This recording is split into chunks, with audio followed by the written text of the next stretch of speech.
On est en direct du Pâté Orléans. Ça fait plaisir de se revoir. Ça Ça fait combien de tellement jours plaisir. 97, 98, 99. on arrivera à 100 effectivement le 22. Donc oui, c'est vrai que vous êtes l'un des secteurs, le cinéma, qui a été le plus impacté par cette crise actuelle Oui. que l'on a traversée et qu'on traverse toujours parce que la vie a repris son cours, mais il faut l'adapter. Et on a vu tout le monde reprendre.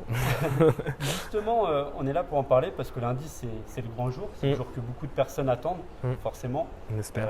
Qu'est-ce qui va se passer au niveau du cinéma? Qu'est-ce qu'il va y avoir comme mesure de prise par rapport à cette réouverture que l'on ne trouvait pas auparavant?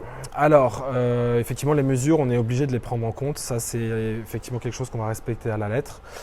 Il faut savoir en fait que la Fédération nationale des cinémas français a travaillé en fait pendant toute la durée du confinement sur justement un guide sanitaire de reprise pour les salles. Ce protocole en fait doit être soumis, toutes les salles en fait sont soumises à ce protocole-là. Et donc nous, on va ne faire que respecter ça. Donc concrètement, ça consiste en quoi?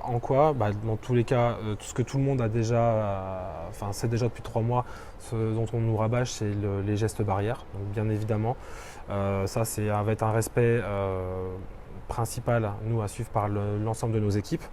Après, bien sûr, on met en place aussi de la distanciation sociale avec du marquage au sol, avec bien sûr des protections pour nos employés avec des plexis sur nos points de vente. On a aussi un système de réservation à la place qui va être fait en sorte pour qu'on respecte aussi la distanciation à la fois dans le hall et à la fois en salle. Donc ça, à ce niveau-là, ça va se passer directement en fait, sur notre site internet en borne ou sur nos caisses, où c'est notre logiciel en fait qui fait ça à partir du moment où vous faites une réservation. Donc ce qu'il faut savoir, c'est que vous pourrez réserver et venir à plusieurs, par exemple être 4, 5 dans la limite de 10 personnes. Automatiquement, le siège de gauche et de droite sera condamné.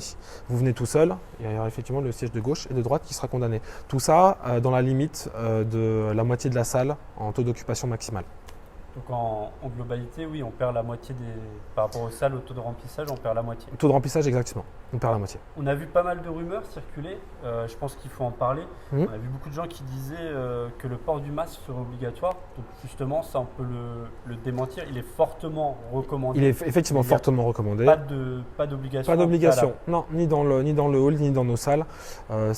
C'était quelque chose qui était assez important pour nous. C'est vrai que peut-être que c'est un peu plus facile aussi maintenant à mettre en place, maintenant que nous on redémarre parmi les derniers et qu'effectivement il y a eu des assouplissements au niveau des mesures sanitaires. Donc peut-être effectivement qu'on bénéficie de ça, mais en tout cas effectivement, je le confirme, le port du masque ne sera pas imposé aux clients.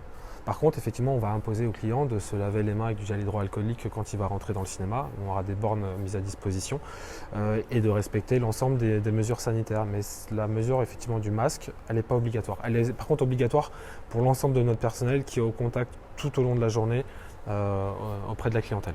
Il y a eu pas mal de chamboulements, parce que forcément 3 mois au niveau cinéma, c'est long. Parce qu'il y a, on peut le dire, c'est quoi, 5-6 sorties par semaine en principe en nouveaux films. En moyenne sur l'agglomération, c'est ça, même des fois on peut monter à 8-10. Selon la période. Selon la période, tout à fait. Il y a un fort impact au niveau de la programmation. Donc il y a beaucoup de films déjà qui ont annoncé, qui ont été décalés.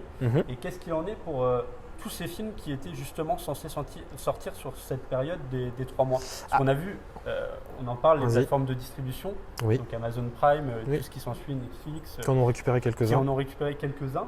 Et est-ce que ces films vont quand même sortir plus tard ou est-ce qu'ils vont être tout simplement annulés? Ils seront disponibles juste sur ces plateformes digitales? Alors, en tout cas, pour ce qui est de la reprise au 22 juin, la programmation elle a été établie. Alors, on a décidé déjà en première instance de soutenir majoritairement les films qui ont fait le choix de ne pas passer ni sur la VOD ni sur la SVOD. Donc là concrètement pour nous la reprise ça représente 3 films donc qui sont Filles de joie, qui sont La bonne épouse et qui sont De Gaulle. Dont la carrière avait été arrêtée brutalement effectivement avec le confinement. Derrière, on a la reprise de certains films qui ont fait le choix de la VOD. Je pense notamment à Invisible Man, je pense à En avant, ces films-là, parce qu'il faut aussi qu'on complète notre grille de programmation. Et vu qu'il y a quand même peu de nouveautés au 22 juin, la nouveauté elle va revenir, dès début juillet on va avoir des choses beaucoup plus intéressantes qui vont arriver. Mais au 22 juin, effectivement, tout le monde ne prend pas le risque de positionner son film à la réouverture. Donc effectivement, après pour ce qui est de la SVOD, je pense notamment à Forte, dont on avait reçu l'équipe juste avant le confinement, qui a fait le choix effectivement de passer sur Amazon Prime. Pour l'instant, on n'a pas prévu de le reprendre. Est-ce qu'on le reprendra? Je sais pas. Je pense pas que les films qui soient passés sur la SVOD, pour le coup, qui sont accessibles quasiment gratuitement sur le internet, puisse après être diffusé dans les salles. Mais je mets pas, je vous assure pas non plus de ça. Mais en tout cas, nous, à la reprise, c'est pas le cas. Et après, il y a une dernière chose, un dernier contenu que nous, on a voulu reprendre pour aussi diversifier un peu notre offre à la reprise. Mais ça reste des contenus, en tout cas sur Orléans, qui vont être exclusifs. Je pense sur Orléans justement à la salle 4DX, où on va avoir la chance d'avoir le premier volet d'Harry Potter, qui a été spécialement adapté en 4DX. C'est la première fois qu'il sort dans ce format-là. Donc pour tous les inconditionnels, il y en a beaucoup de cette saga. Je suis convaincu que ça va les attirer. D'ailleurs, en termes de réservation, pour l'instant, c'est ce qui marche le mieux sur Orléans, très clairement. Et on a aussi prévu un cycle pour surfer un peu sur l'actualité sur Christopher Nolan, puisque Christopher Nolan, Warner a annoncé officiellement la sortie hier française. Il avait annoncé il y a quelques jours la sortie mondiale, et donc cette sortie se fera en simultané partout dans le monde. Donc c'est-à-dire qu'on aura une sortie pour Tenet le 31 juillet, donc un vendredi chez nous. C'est assez rare qu'on sorte des films le vendredi, donc c'est intéressant de le souligner. Et donc pour surfer un petit peu sur cette vague-là, nous on a décidé de reprendre 3 de ces films, on va dire cultes, qui sont Dunkerque, Interstellar et Inception. Et sachant que sur Saran, on bénéficiera du format IMAX sur Interstellar et Inception, qui sont aussi des inédits. On n'avait pas la salle IMAX à cette époque quand les films sont sortis. Donc on est très content de pouvoir leur proposer. Donc c'est vrai que ça va permettre de pouvoir revoir des films. On a parlé du premier volet concernant Harry Potter. Est-ce que ça se limitera à ça, ou est-ce qu'il y a possibilité de voir... dans quel format est-ce que tous les épisodes d'Harry Potter sont disponibles en format 4DX? A priori, je crois qu'à l'heure actuelle, il n'y a que le premier qui est disponible. Par contre, est-ce qu'ils vont faire la suite ou pas? Je ne sais pas. Par contre, nous, on va essayer effectivement, le temps que l'actualité sur ces technologies revienne, parce que pour l'IMAX, effectivement, je crois que la première grosse actualité, après on verra si ça va être décalé ou pas, mais ça risque d'être Mulan. Mulan, pour l'instant, est toujours daté au 22 juillet. On verra ce qui va en être. Et après, c'est Tenet au 31 juillet. Donc, jusqu'au 22 juillet, sur ce format IMAX, on n'a pas d'actualité. Donc, on va essayer de proposer des contenus que les Orléanais n'ont jamais vus pour faire vivre cette salle qui vaut tellement le coup d'œil que ça. Puis, moi, chez Inception dans ce format-là, je pense que dès lundi ou mardi, je vais foncer le voir. Ça fera tellement plaisir de revoir du cinéma sur grand écran. Et puis après sur la 4DX, ça va être un petit peu la même problématique. Donc on attend de savoir, c'est pareil, en fait tout va dépendre aussi de comment on va reprendre le cinéma, parce que s'il y a une vraie incertitude, c'est bien celle-là, c'est-à-dire qu'on ne sait pas comment ça va redémarrer. Et bien sûr, en fonction de comment ça va redémarrer, ça va peut-être inciter certains distributeurs de films à peut-être avancer des sorties qu'ils avaient décalées plus tard. Nous, on compte aussi pas mal là-dessus, et notamment sur le cinéma américain. En tout cas, il y a une chose qui est plus ou moins certaine déjà. C'est vrai qu'on a la chance ici à Orléans de pouvoir bénéficier de nombreuses avant-premières en présence d'acteurs. Oui. Donc ça, malheureusement, on peut le dire, ça va être très compliqué dans un premier temps de pouvoir faire venir des acteurs et de reprendre ce qu'on a pu voir auparavant. Alors c'est vrai qu'on avait un rythme qui était assez soutenu à ce niveau-là. Ça va être compliqué, mais c'est pas infaisable. Je travaille déjà sur 2-3 choses, je ne peux pas en parler, mais ça a fait plaisir de recevoir 1 ou 2 coups de téléphone de distributeurs qui au final sont peut-être pas forcément si frileux que ça. Étudient la possibilité, effectivement pas au 22 juin, mais en tout cas pour la rentrée, sur effectivement des revenus d'équipe au sein des salles. Donc après peut-être que d'ici là, je le souhaite vraiment pour tout le monde, que la situation sanitaire sera vraiment encore en constante amélioration. Et que du coup il y aura encore des assouplissements, parce que effectivement nous le fait d'être contraint à 50% de la salle, c'est un petit peu compliqué aussi. Et puis sur des sorties comme Tenet et Mulan, dont on attend quand même pas mal au box-office, si on est un peu encore limité par ça, ça va être un petit peu compliqué. Et après c'est vrai qu'il y a cette période de vacances scolaires. C'est quand même pour vous, comment ça se passe au niveau des vacances? Est-ce que vous êtes impacté plutôt positivement, négativement? Parce que c'est vrai qu'il y a pas mal de monde. On le voit à Orléans, le mois d'août, c'est quand même un mois qui est relativement calme si on sort. C'est vrai. Après, au niveau du cinéma, comment ça se passe justement ces mois de vacances, juillet, août, habituellement? Alors, juillet, août, ça fait partie des mois où les semaines elles sont lissées, c'est-à-dire qu'on fait à peu près tous les jours le même nombre d'entrées. Et par contre, cette année, je m'attends à quelque chose d'un petit peu différent. Donc, on va déjà voir comment ça redémarre. Mais on sait très bien que les vacances des Français cette année vont majoritairement se passer en France, en tout cas en métropole. Il y aura certainement quelques frontières rouvertes, mais je ne pense pas que la majorité des Français se déplacent très loin cet été. Donc il y a quand même beaucoup de personnes qui vont rester sur le territoire. Donc il va falloir quand même les occuper, ces personnes-là. Et le cinéma, ça sera un moyen certainement de les occuper. Donc moi je me dis qu'on peut effectivement être amené à avoir des bonnes surprises. En tout cas, on l'espère fortement. On a eu pas mal de questions de lecteurs. Alors, c'était souvent les mêmes questions qui revenaient. Je ferai un plaisir de leur répondre. Principalement, soit des abonnés, ou soit des personnes qui ont les places de CE qui avaient. Parce que c'est vrai que 3 mois, c'est long, hein, c'est un quart de l'année. Pour ces personnes-là qui avaient des places qui se périmaient, qu'est-ce qui a été mis en place? Qu'est-ce qui a été mis en place et comment ça va se passer pour ces personnes-là? Concrètement, nous, au 14 au soir, l'ensemble, pour les abonnements dans un premier temps, l'ensemble des abonnements ont été suspendus. Par contre, il faut savoir que les abonnés chez nous règlent le mois de mars, début mars, donc c'est-à-dire qu'ils payent le mois d'avance. Donc effectivement, ils ont payé une moitié de mois dans le vent à cause des 15 derniers jours de mars. Ces jours qu'ils ont payés là vont être rattrapés sur les 8 jours de fin juin et sur le début juillet. Donc ça va être transparent. Au final, ça fera comme si ils n'avaient pas eu de consommation cinéma pendant cette période et ça sera complètement transparent pour eux. Et pour tout ce qui est des dates de validité, effectivement, des personnes qui profitent de prépayer, donc tickets comité d'entreprise, carte 5 places qu'on vend chez nous, qui sont pour certains arrivés en péremption au 31 mai, et puis pareil pour les cartes 5 places, ça dépend de la date de vente. Tous ces moyens de paiement-là ont été prolongés de 4 mois. Toutes les dates de validité à l'heure actuelle en circulation ont été prolongées de 4 mois. Donc c'est-à-dire qu'on avait de la validité à fin mai, à fin août, à fin novembre. Toutes ces validités-là, vous rajoutez 4 mois. Automatiquement, les clients n'auront rien à faire. C'était la moindre des choses pour nous. On ne voulait pas que notre clientèle se sente lésée. Et je trouve qu'à ce niveau-là, Pathé a très très bien nagé. On a eu aussi pas mal de questions par rapport à tout ce qui est lié à l'aération, la clim. Comment ça va se passer au niveau des salles? Je pense qu'on peut le voir, on peut peut-être bifurquer un petit instant sur les portes. Les portes seront donc ouvertes avant le début de la projection, puis seront fermées au moment de la projection. Il y aura quelqu'un qui viendra les rouvrir à la fin. Exactement. Ça fait partie de ces mesures. Ça fait partie du protocole et cette action-là, elle est faite vraiment pour 2 raisons. Première raison, effectivement, c'est pour que les personnes ne manipulent pas trop les portes en fait. Donc on va vraiment anticiper leur sortie de salle. Donc on va essayer de venir genre 30 secondes avant la fin du générique ou 15 secondes avant la fin du générique, d'ouvrir ces portes-là pour qu'ils n'aient pas à les toucher quand ils sortent et de les laisser ouvertes jusqu'au début du film de la séance qui suit.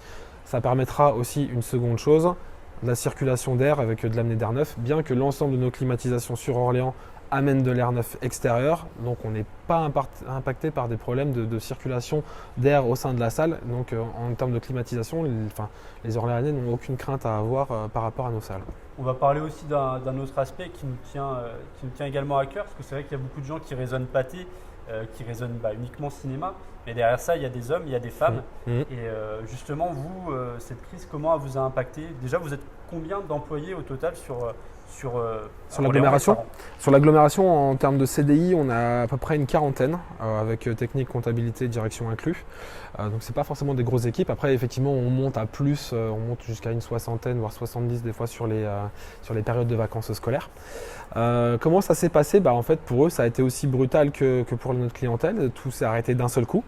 Le samedi soir, on n'a même pas attendu la séance de 22h pour couper. On avait arrêté tout dès la séance de 20h, dès qu'on avait eu vent de la location d'Édouard Philippe. Donc c'est vrai que ça a été un choc assez brutal. Donc on les a fait revenir le dimanche et le lundi qui ont suivi pour mettre les sites à l'arrêt, parce que malgré tout, mettre des sites comme les nôtres qui tournent H24 depuis plus de 10 ans chacun, sans s'être jamais arrêté, ça ne s'arrête pas comme ça, une machine comme ça. Donc ils nous ont beaucoup aidé à tout ça. Et puis après, ils ont bénéficié du dispositif de chômage partiel. On n'a que quelques catégories qui ont été un tout petit peu monopolisées. Nous, en tant que directeur, on avait un pourcentage très faible d'activité. Il n'y avait que notre comptabilité qui avait un pourcentage un peu plus élevé. Mais c'est le seul service qui est tourné. Après, tous les autres agents étaient 100% chômage partiel. Et tout a commencé un peu à se réactiver à partir du moment où déjà on a eu cette date du 22 juin. Parce que c'est vrai qu'à la base, on avait plutôt anticipé une reprise plutôt 1er voire 8 juillet. Donc nous, on a été quand même plutôt agréablement surpris de voir qu'on allait pouvoir rouvrir un petit peu avant, parce que c'est vrai que voir tout le monde réouvrir et puis nous être là un peu frustrés, c'était un peu compliqué. Et donc au final, on a été très contents de cette date. Donc à partir du moment où on a connu la date, il y a pas mal de choses qui se sont réenclenchées, notamment pas remettre en pratique toutes les mesures sanitaires qu'on nous demande de faire. On ne reçoit pas des commandes de masques, de gel comme ça, il faut quand même s'organiser. Donc ça, notre siège social a organisé pas mal de choses pour dispatcher sur l'ensemble des cinémas de France. Et puis après, pour les équipes concrètement sur site, On a eu une réunion de reprise avec l'encadrement la semaine dernière et avec l'ensemble du personnel hier. Donc je ne vous cache pas que depuis hier, là, on voit un peu les cinémas revivre, on revoit les visages de nos employés, ça nous fait extrêmement plaisir, ils nous ont quand même bien manqué. Et puis maintenant, on a hâte de voir les portes s'ouvrir là-bas. Le moral, donc il est plutôt au beau fixe. Ah ouais, il est au beau fixe, clairement. On est résolument optimiste. Après, on est quand même effectivement un petit peu prudent sur la reprise parce qu'on sait qu'on est un secteur qui a été particulièrement impacté. On sait qu'il y a eu plein de choses qui ont été à l'arrêt, notamment aussi les tournages. Donc tout le calendrier effectivement s'est décalé. Effectivement, c'est compliqué de se positionner dès le 22 juin pour la reprise parce qu'il faut, c'est quand même un sacré pari de mettre un film tout à l'affiche. Est-ce que les personnes vont revenir d'entrer dans nos salles? Nous, on le souhaite fortement. En tout cas, on fait tout pour et on prend toutes les mesures sanitaires pour qu'effectivement ils se sentent en sécurité et qu'ils n'aient même pas à se poser la question si oui ou non on revient au cinéma. Et c'est bien sûr qu'on vient au cinéma. Et puis voilà. Et puis on croise les doigts. Et puis on a hâte de revoir les Orléanais. Au niveau, une autre petite question, parce que c'est vrai que si on sort un peu à droite et à gauche, on peut le voir, au niveau des sanitaires, tout sera accessible, il n'y aura pas d'accès restreint? Non, il ne va pas y avoir d'accès restreint. Bien sûr, on renforce les mesures de ménage, de désinfection sur le service de ménage de nuit. On a aussi du coup augmenté un peu notre personnel la journée par rapport aux tâches sanitaires. Donc les sanitaires feront partie des tâches à faire tous les jours. Et on aura aussi du coup un service de ménage qui va être présent dans la journée tous les jours, ce qui n'était pas forcément le cas auparavant. Et au niveau justement de la communication, on est tous un peu figés devant les rendez-vous dès qu'il y avait une prise de parole du chef de l'État ou d'autres. Est-ce que vous aviez une communication un peu particulière? Est-ce que vous étiez prévenu à l'avance? Non. Ou est-ce que comme le citoyen lambda, vous appreniez? On était devant notre écran à se dire est-ce qu'ils vont parler du cinéma, est-ce qu'ils vont parler des cinémas, est-ce qu'ils vont parler du cinéma? Non, concrètement, ça a été compliqué parce qu'effectivement, on a été quand même assez longuement dans l'incertitude, c'est-à-dire à avoir en fait aucune visibilité. Pas dans l'incertitude, mais à avoir aucune visibilité. La date du 11 mai elle a été assez bénéfique pour pas mal de gens parce qu'effectivement, les personnes avaient une date à se mettre en tête, avaient un objectif. Nous, quand on s'est tombé le 11 mai, on n'a absolument pas parlé des salles de cinéma. Bon, après, ce qui était plutôt logique par rapport au contexte, faut relativiser aussi. Mais la vraie date, on l'a eu que fin mai, quoi. Donc, c'était un petit peu difficile parce que c'est compliqué en fait de se projeter, comment on va se réorganiser, comment on va adapter nos plannings, comment on va adapter notre programmation, qu'est-ce qu'il va y avoir à l'affiche. Tout ça, on a beau se poser des questions, tant qu'on n'a pas la date officielle de reprise, c'était compliqué de se réorganiser. Au niveau créneau horaire, il n'y a rien qui change, il n'y a pas de… Si, il y a pour le coup, la reprise, comme je te l'ai dit juste avant, on est effectivement prudent là-dessus. Donc on part sur des amplitudes horaires restreintes. Donc du lundi au vendredi, le cinéma ouvrira ses portes à 15h45 pour fermer à 23h30 et le samedi et le dimanche à 13h45 pour terminer à 23h30. Pourquoi je vois tout de suite les personnes qui vont dire là ils suppriment les séances du matin, c'est pour nous faire payer plus cher, tout. Non, ça n'a strictement rien à voir. C'est que aussi on a des normes sanitaires à faire respecter, que nous on veut être très vigilants sur l'hygiène tous les jours. Donc du coup on décale aussi un peu l'heure d'ouverture par rapport à ça. Enfin, pour conclure, est-ce qu'il y a des nouveautés? Est-ce que vous en avez profité pour faire un petit ravalement de façade, changer 2-3 trucs? Est-ce qu'on aura l'occasion de découvrir quelques nouveautés ou… Après, malheureusement, au niveau des nouveautés, on est un petit peu contraint aussi par rapport à la société au préjudice financier qu'elle a subi, parce qu'il ne faut pas se le cacher, ça représente un manque à gagner qui est colossal pour Pathé. Après, par contre, je pense que malheureusement, cette année, on n'aura pas majoritairement d'investissement prévu dans nos salles. On avait plein de choses en tête, plein de choses.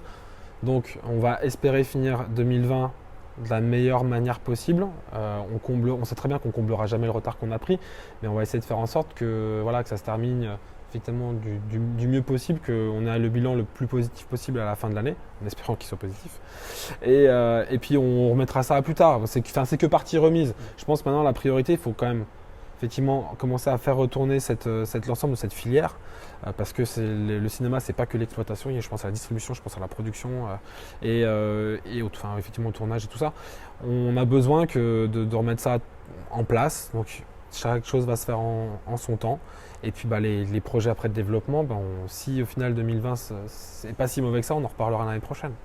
On va te laisser le mot de la fin. Est-ce que tu veux conclure, à part inciter les gens à venir au cinéma? Ouais, je vais les inciter. Après, je suis tellement content de pouvoir enfin rouvrir ces portes. Voilà, c'est vrai que le chiffre 100, il est assez symbolique, mais pour le coup, c'est vraiment ça qu'on a vécu. Ça a été long. Moi, je sais que je me suis quand même déplacé régulièrement les matins pour faire un petit peu de paperasse.